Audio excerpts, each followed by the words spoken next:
In today's class, we are going to discuss about the life of Einstein after marriage and what was his contribution in the world of science. This is what we are going to read about, because in last class we read that how his schooling was done, what kind of childhood he had.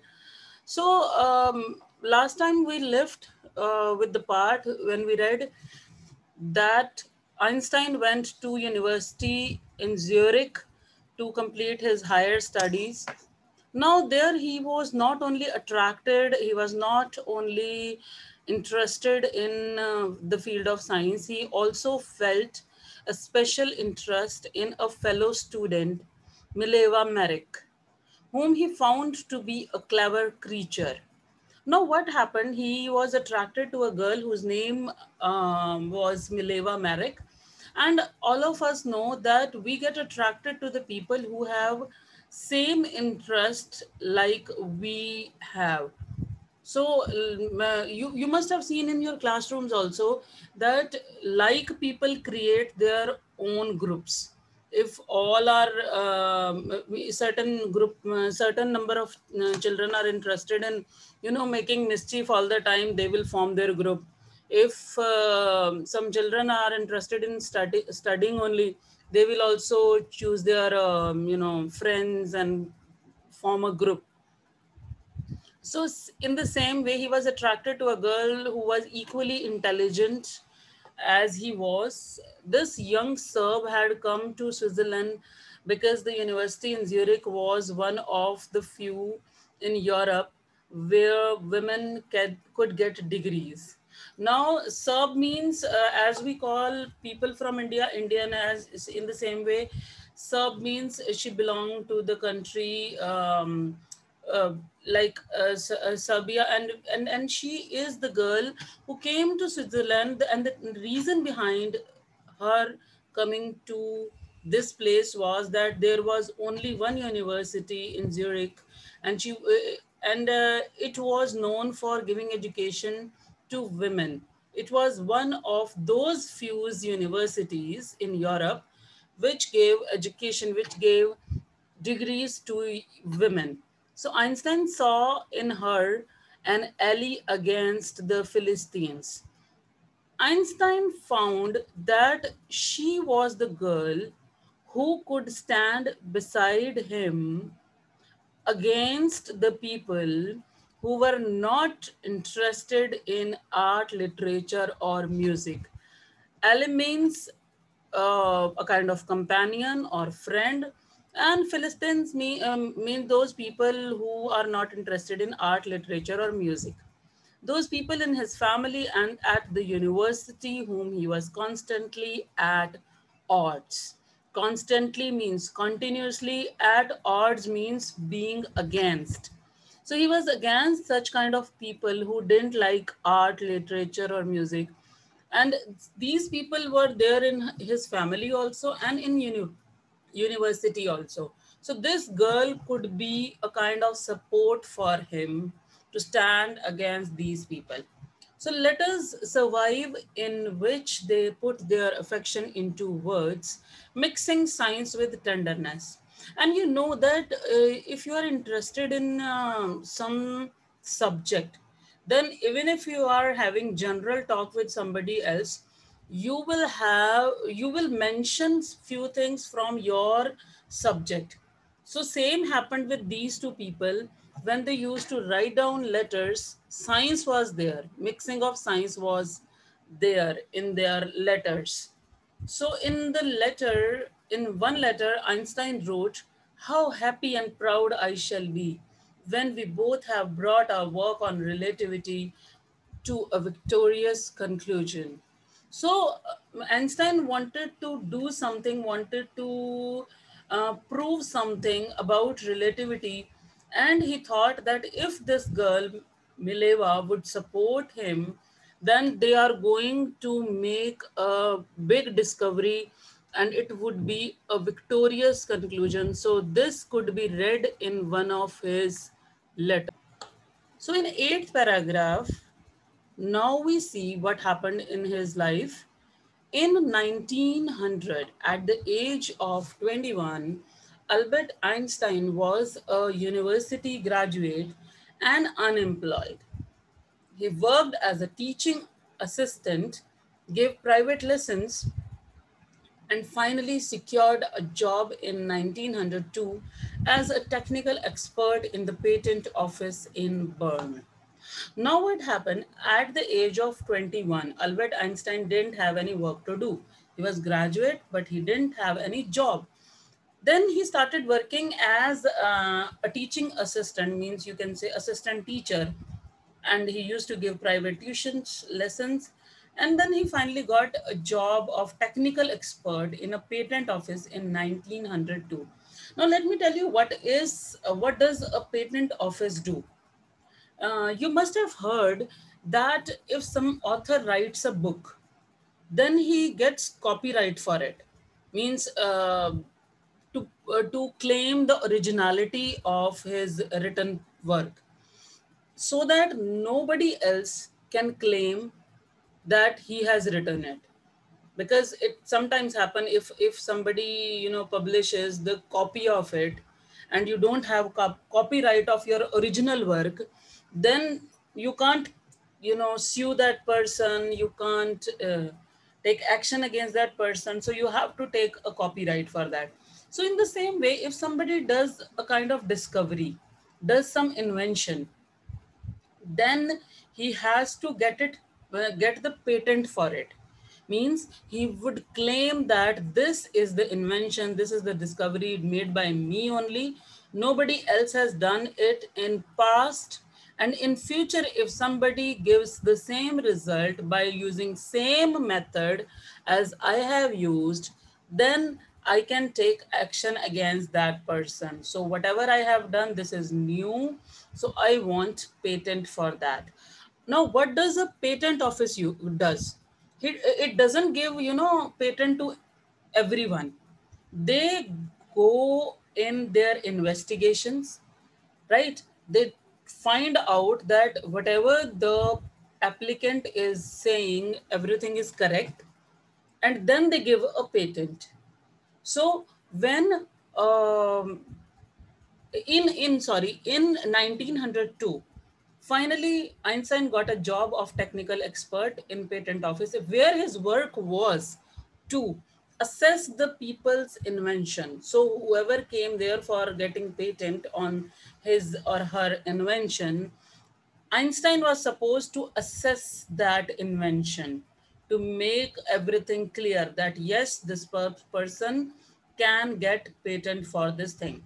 So Einstein was actually developing his own ideas in secret. So this was not only one thing which Einstein was doing there. He was actually working on his own ideas also. That he was very much interested in the field of science. He is said to be have jokingly called his desk drawer at the work Bureau of Theoretical Physics. Now, he used to do his work secretly, and he was given a table chair, a kind of place where he could sit and do his technical work regarding patent and all. But he used to do his work also that was related to physics, that was related to science. And that's why a drawer of his desk was called the Bureau of Theoretical Physics, because he used to keep his readings, his theories, his paperwork in that drawer only. One of the famous papers of 1905 was Einstein's special theory of relativity, according to which time and distance are not absolute. Indeed, indeed means clearly, two perfectly accurate clocks will not continue to show the same time if they come together again after a journey if one of them has been moving very fast relative to the other. From this followed the world's most famous formula, which describes the relationship between mass and energy. So, this is the very first. thing which he proved, and it's his famous paper. It was about relativity, theory of relativity, where he proved that time and distance are not absolute. And whatever description is given in ninth paragraph, this is all about his findings which he did. So his theory of relativity gave a formula which is E is equals to mc square. Now, another funny thing by Albert Einstein, which is given in the blue box. Let's read it. When you sit with a nice girl for 2 hours, it seems like 2 minutes. When you sit on a hot stove for 2 minutes, it seems like 2 hours. That's relativity, Albert Einstein. Now, listen, I think this joke is clear to everybody. If you are sitting beside your favorite person, the person whom you like, then even 2 hours seem to be be finished in 2 minutes. And if you are in bad situation, you are waiting for somebody, you are facing some problem, then even 2 minutes seem to be like 2 hours. So this is relativity. While Einstein was solving the most difficult problems in physics, his private life was unraveling. Albert had wanted to marry Mileva right after finishing the studies, but his mother was against it. Now, when Einstein was busy with physics problems, his private life was not smooth one, because as he wanted to marry Mileva, his mother was not ready. She was against this marriage, and she had two reasons for that. What are those? She thought Mileva, who was 3 years older than her son, was too old for him. First reason was Mileva was 3 years older than Einstein. Next reason, she was also bothered by Mileva's intelligence. She is a book like you, his mother said. Einstein put the wedding off. Now, what happened? Second reason given by Einstein's mother was that she is also like equally intelligent as Einstein is. So both will be a kind of, you can say, both will be bookworms all their lives, and she didn't want this to happen in the life of Einstein. She did not like Mileva for her brilliance. So these were the two reasons given by Einstein. So Einstein decided to marry her later. The pair finally married in January 1903 and had two sons, but a few years later, the marriage faltered. Mileva, meanwhile, was losing her intellectual ambition and becoming an unhappy housewife. Now, what has happened? As we know that Mileva was equally intelligent. So, but after marriage, what happened? She was fully engrossed in her household work, and she was busy in bringing up two sons. And this was the reason she started remaining frustrated, because she was also an intellectual girl, a brainy girl who wanted to do something in her life in the field of science, and she was now becoming an unhappy housewife. She was a frustrated lady now. After years of constant fighting, the couple finally divorced in 1919. Einstein married his cousin Elsa the same year.